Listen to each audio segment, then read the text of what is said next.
Narito na ang PTV Balita ngayon. Ipinatutupad na ng Department of Trade and Industry albay ang price freeze sa mga pangunahing bilihin matapos iangat sa Alert Level 3 ang Bulkang Mayon at ideklara ang state of calamity sa Tabaco City. Inilabas na rin ang kagawaran ng listahan ng mga produktong saklaw ng price freeze bilang gabay sa mga negosyante at mamimili. Mananatili namang epektibo ang price freeze sa buong panahon ng ipinahayag na kondisyon. Sa ngayon, nanawagan ang DTI sa lahat ng business establishments sa Tabaco City na sumunod sa Price Act. Habang pinapaalalahanan naman ng mga mamimiling i-report ang anumang overpricing at hindi makatarungang gawain sa pamamagitan ng mga opisyal na channel ng kagawaran. Kanselado na ang mahigit 30 domestic flights sa iba't ibang lalawigan sa bansa dahil sa pananalasa ng Bagyong Basyang. Narito po ang listahan ng mga kanseladong biyahe mula sa ilang airline companies.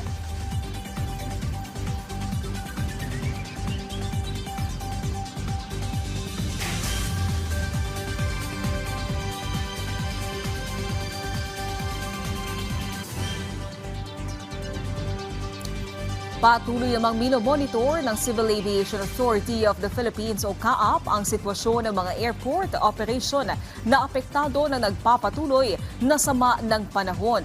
Inaabisuhan din ng mga pasahero na makipag-ugnayan sa airlines para sa iba pang update ng kanilang flight schedules at matiyak din ang kanilang kaligtasan. Samantala, alamin natin ang ibang balita sa PTV Cotabato mula kay Trisha Aragon.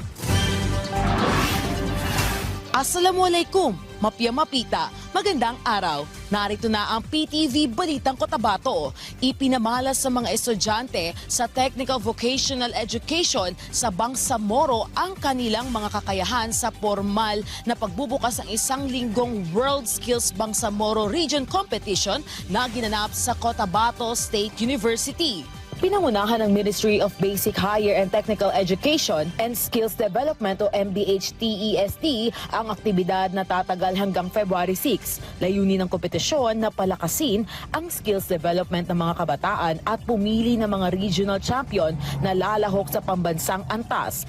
Nakasentro sa temang Empowering Youth Through Skills, Elevating the Bangsamoro. Itinampok sa paligsahan ng kakayahan ng mga kabataan sa ICT Network Infrastructure, IT System Administration, Electrical Installation, Carpentry at Pagluluto. Sa taong ito, may 20 kalahok mula sa Maguindanao del Norte at del Sur, Lanao del Sur, Basilan, Sulu, Tawi-Tawi at Cotabato City na nagtutunggali para sa pagkakataong makatawid sa pambansang kompetisyon. At yan ang balita ngayon sa Cotabato. Ako si Trisha Aragon, syukran at magandang araw.